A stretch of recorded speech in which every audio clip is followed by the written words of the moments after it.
Welcome to another conversation here on EMS Ding Dong. My name is Lee. Let me hand over to Tim for our wonderful introduction.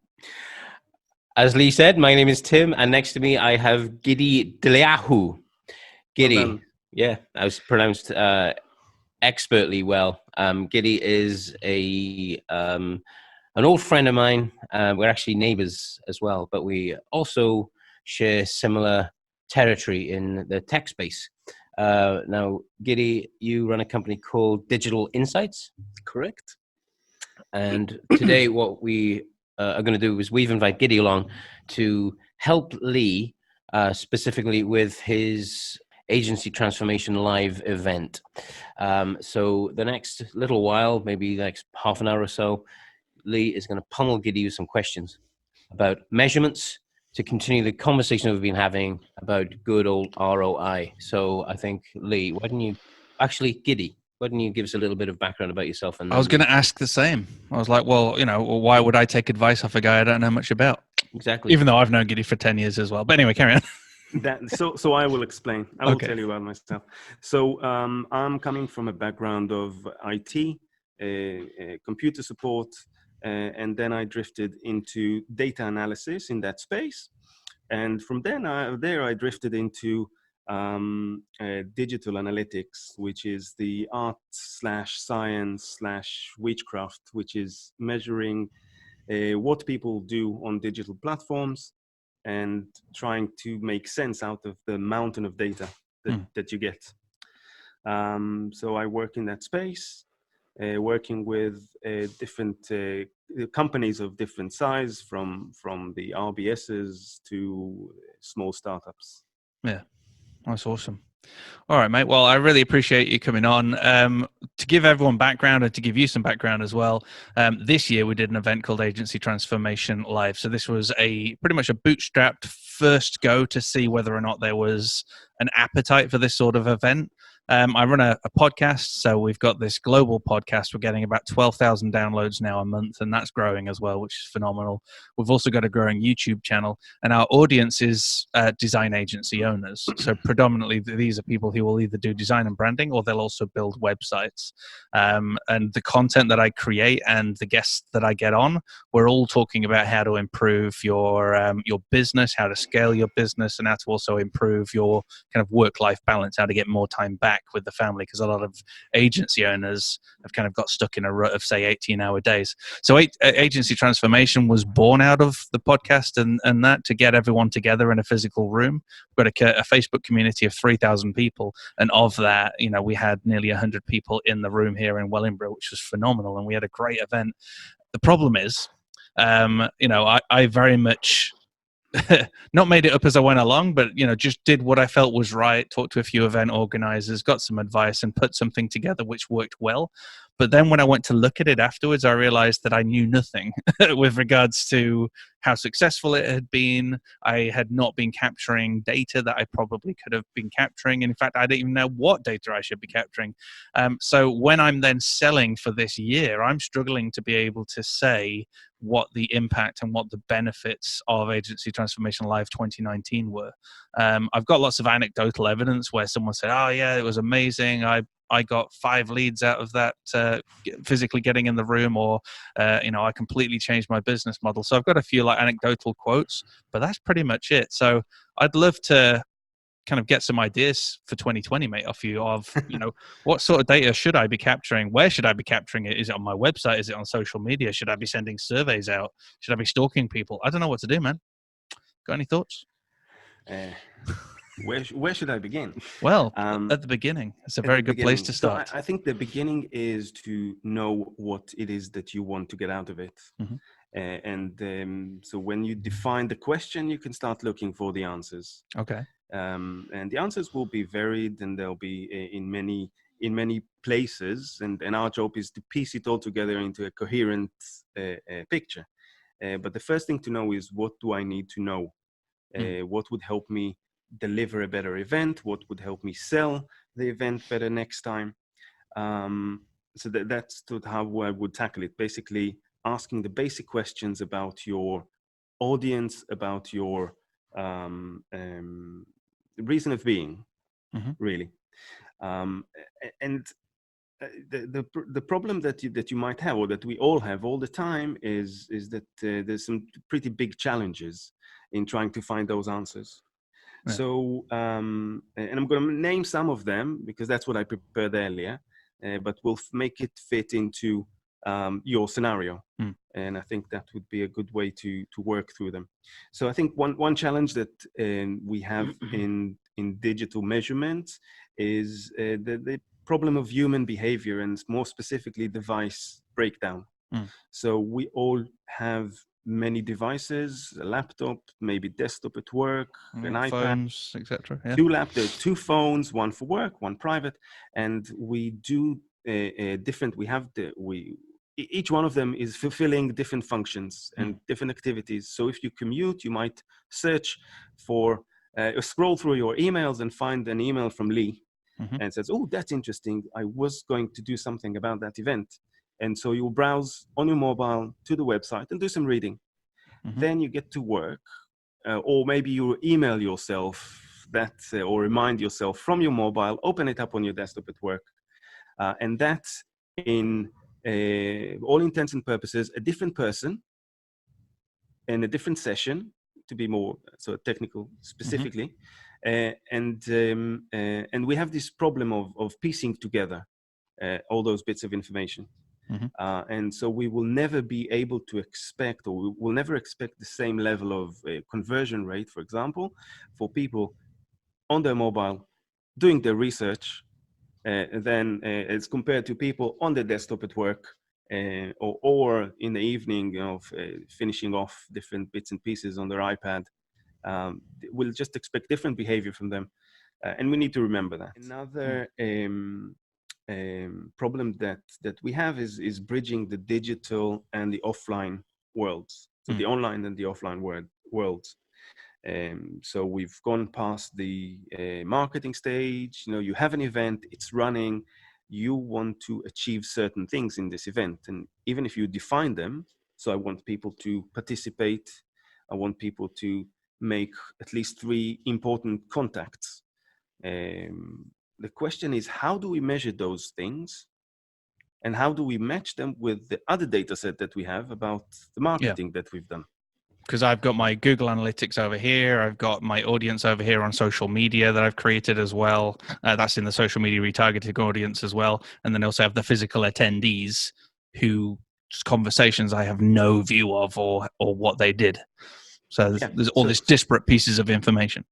And that is a very big and important challenge, because again, all those people are 3 sets of three sets of audiences that are actually one, but you cannot superimpose them on each other well enough.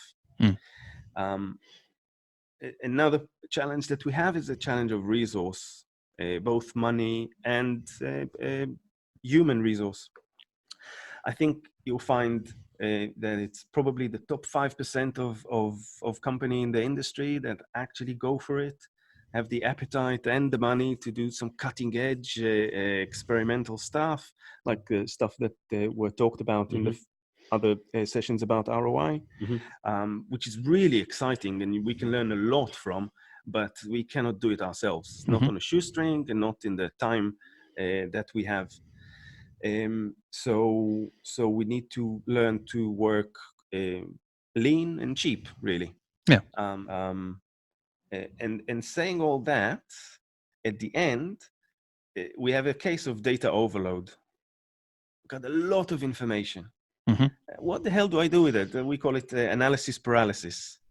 So you have you dig into data and you're trying to figure out answer your hypothesis or make something, but there's so much information. It's so noisy that you are not able to get into a clear picture, and it takes forward planning, knowing what I want to know, what I'm going to measure, how I'm going to measure it, and then when you get the results, it fits into your model that you already built. That makes sense. It just really just exacerbates my problem rather than helps me answer it, though, at the moment, because you've pretty much defined the problem. I've got social media data. Yeah. I've got social media conversations, which is a whole other thing, because I've got a community of 3,000 people, and most of the people in that community, most of the people that came to the event are also in that community. So I know they're having conversations, but equally there are a lot of crossovers in our industry where there are other groups. We all support each other,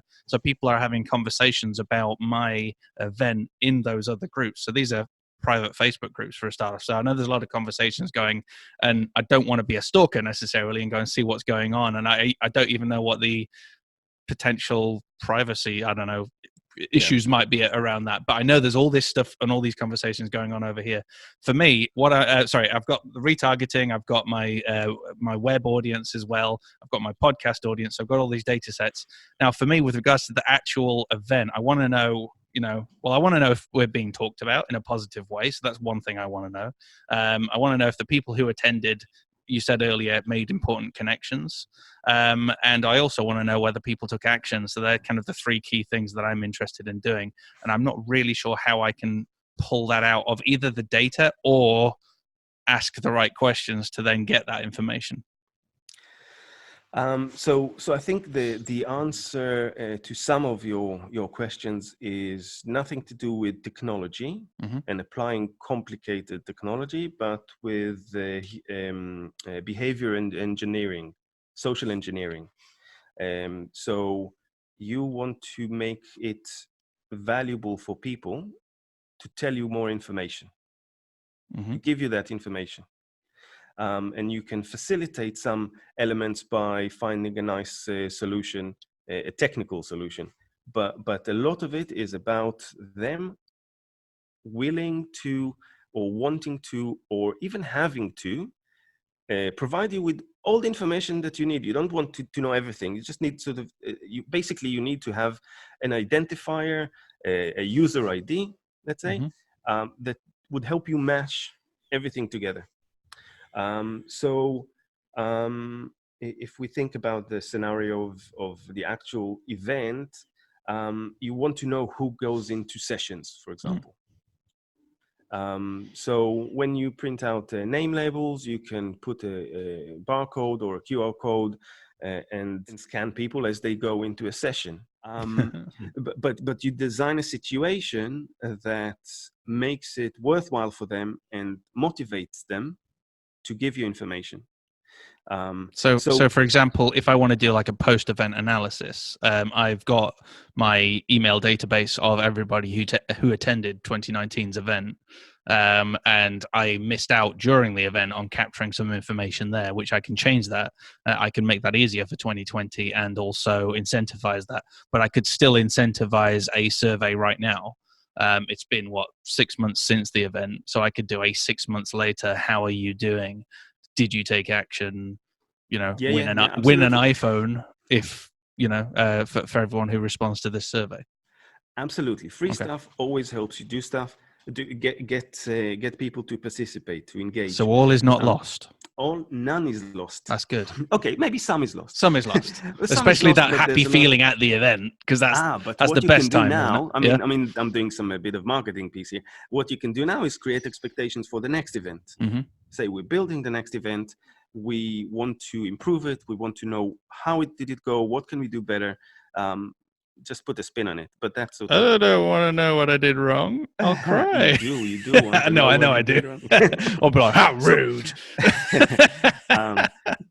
But you do two things when you do that. So one, you get feedback about the previous event, and two, you prepare yourself to the next event and start to preparing what measurements you're going to put in place. Yeah.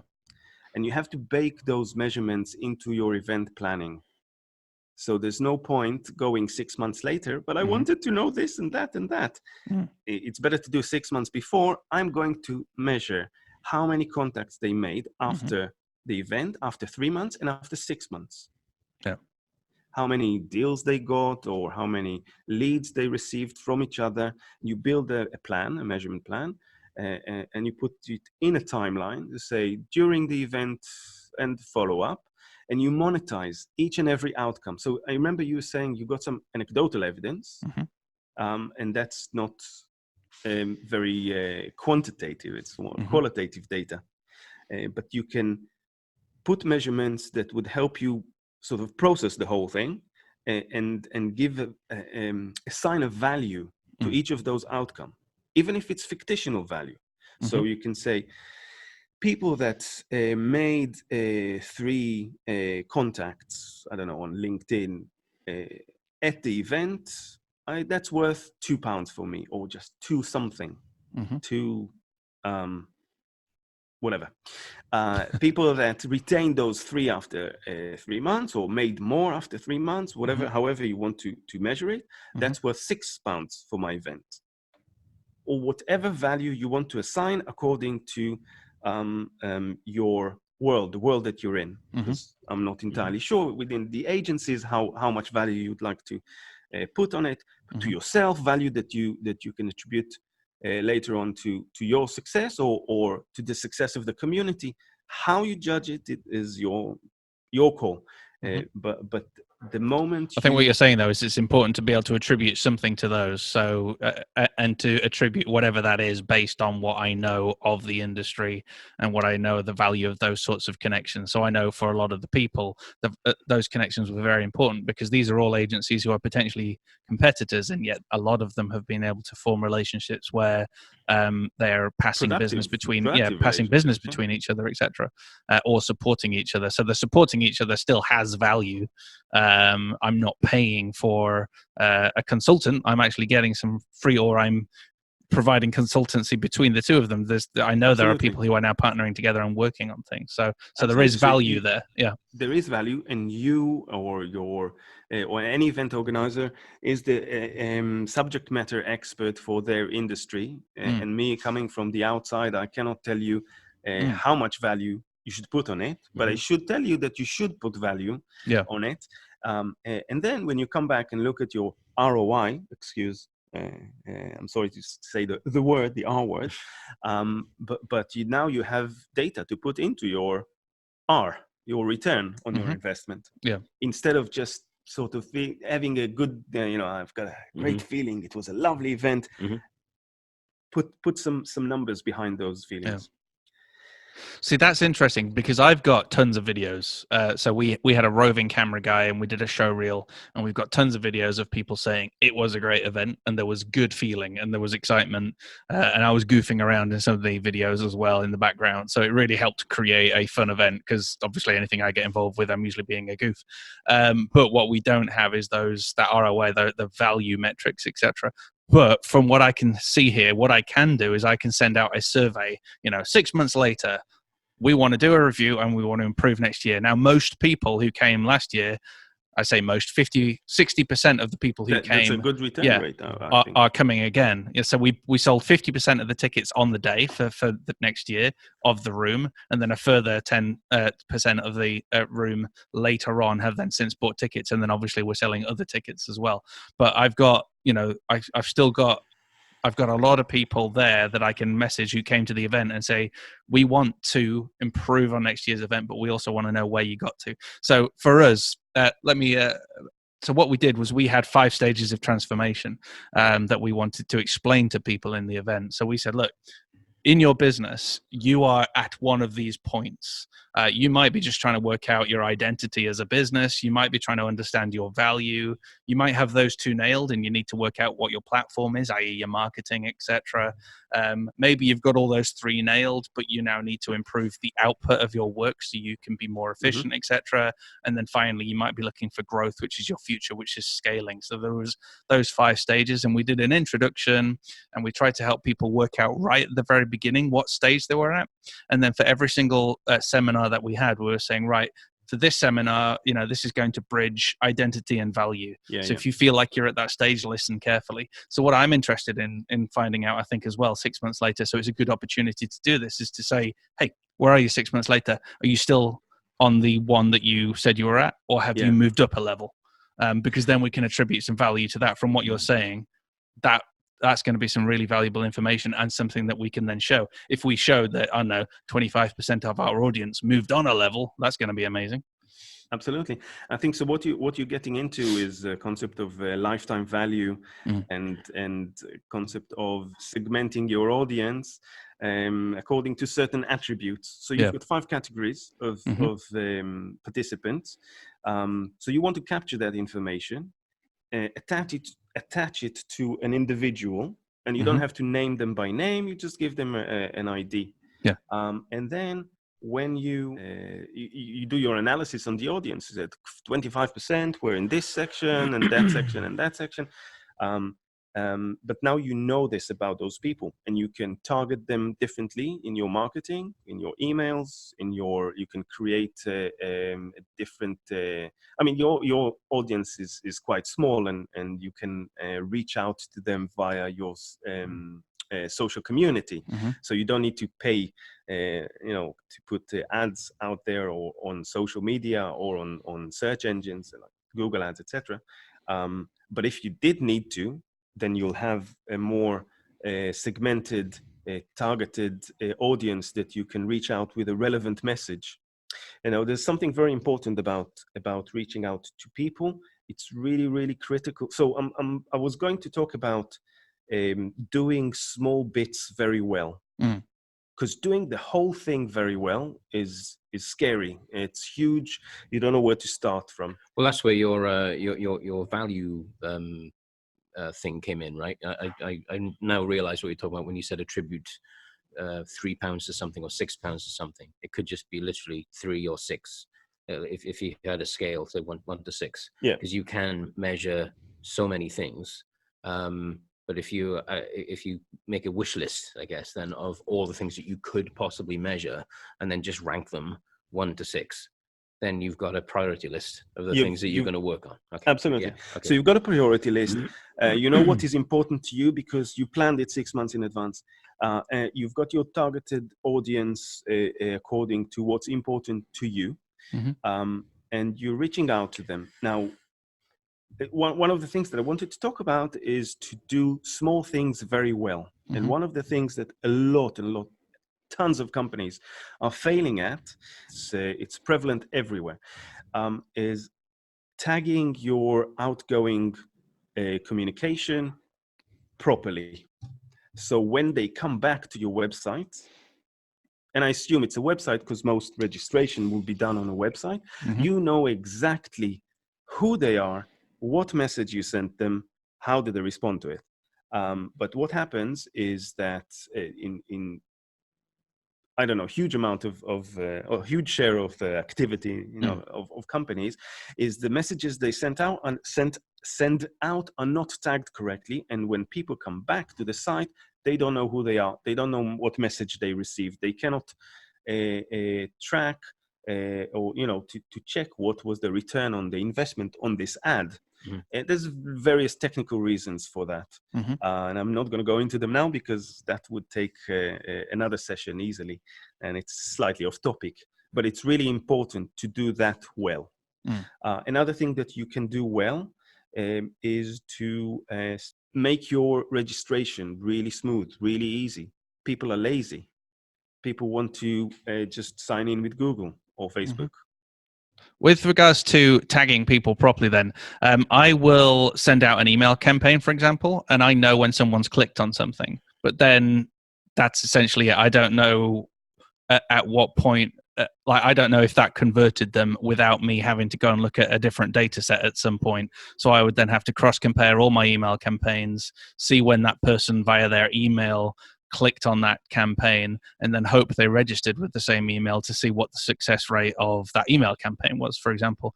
With regards to tagging of social media campaigns, I'll often be able to see, like I can pass a UTM value, as it were, across from a particular campaign link, although very often I might be using the same codes. I might just be saying it's from Facebook, and then I actually won't know which campaign that's from necessarily, etc. So could you give me some tips perhaps on how I might be able to do that better?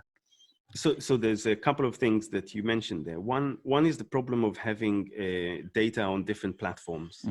And you can, first of all, you can import information into Google Analytics.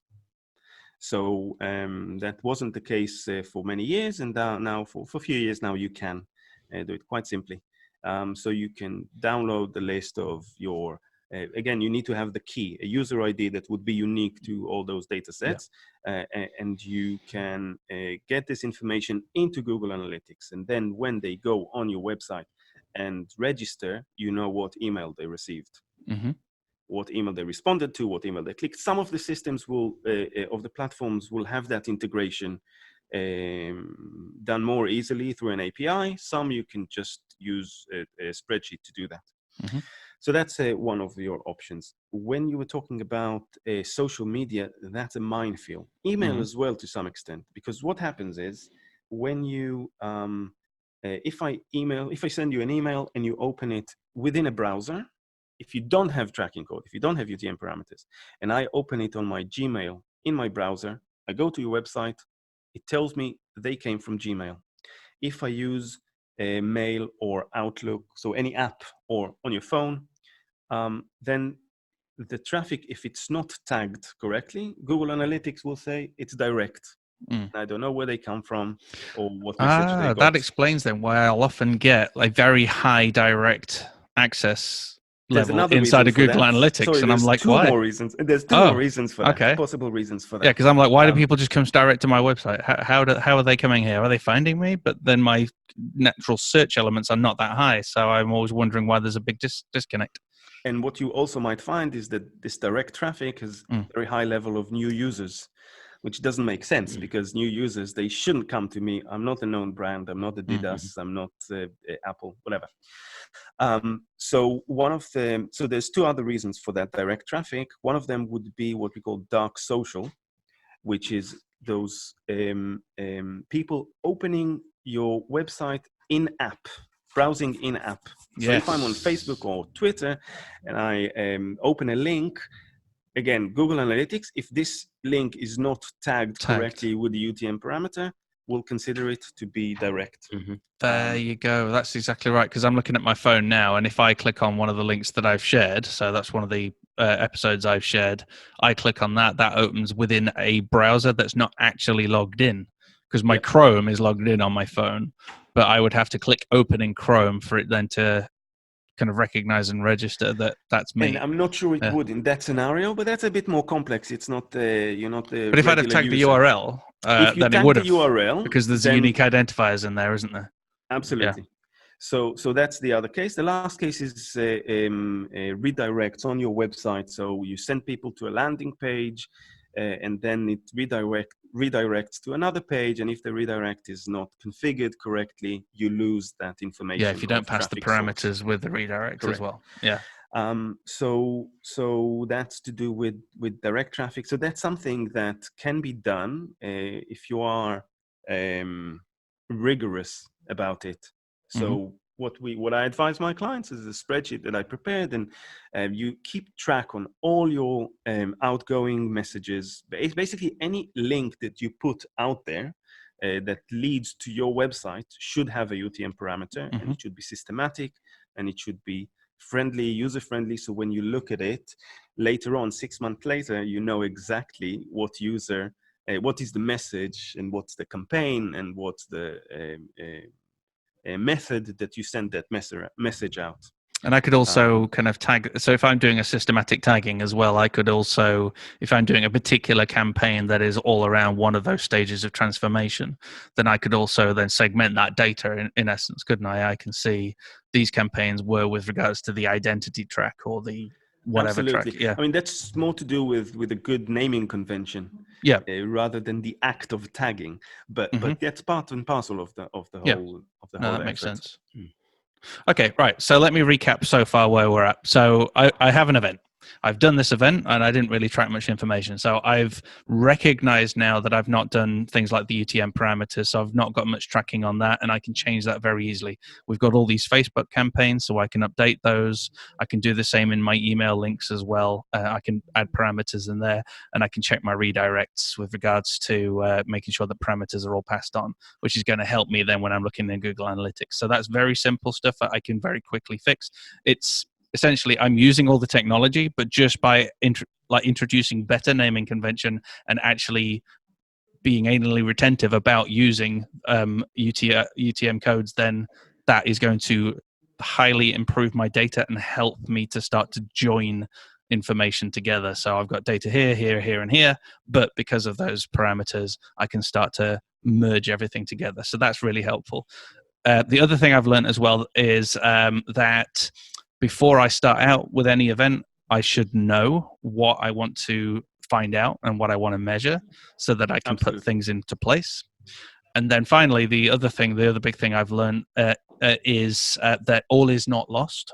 And that even though I failed to ask questions and to get information from the people in my event, I can still do that even now. I can ask them questions based on the things that I'm interested in learning, and then I can attribute value to those responses, which is going to help me for 2020 and for selling sponsorship and for selling tickets. Then what I can do is make sure I'm 6 months away from the next event. I can make sure that I am actually getting that data for 2020, so that at the end of at the end of that event, I can really analyze that, give far better quality of information or data at the end of that one. So all is not lost from 2019. I can pull that back. I can incentivize feedback, and then I can carry that on for 2020's event. Would that be a good summation of what we talked about today? I think so. Pretty good. Bang on. Awesome. Well, I'm going to go and conquer and report back. I want to add one more thing, because to learn? I thought I'd done really well. Yeah, that's an appendix. Let's say Go on then, wrap it up with one more thing. Top tip, bonus tip. And what I wanted to suggest here is that you can start very small and grow it year by year. It depends what your event cycle is as well. So, for example, if we look at your event, Lee, and you have your 5 categories of people, so you have a session with those people from category 2, let's say. What you can do, I guess, is to give the speaker real-time information about who is in their session. That's your goal for 2020. Okay. So you know who is registered to your event, and you can find some information about them and maybe have a CRM and feed that data from there. So you know what industries they belong to, geographically, where they are, how big their companies are. Then at the door, you scan their tags. And you pre-prepared, you planned, you rehearsed it all. And in 5 minutes or 10 minutes, you have a lovely printout of these are the people that are in the session. These are the categories. 24% of them are 1 to 10 employees. 50% of them are from the north of England, etc., etc., etc. And you give that to the speaker. So if they're all from the north of England, the speaker then can go, "Hey, up!" Absolutely. How we all? Sorry. Absolutely. I won't try to do an accent. We'll have to chop that out.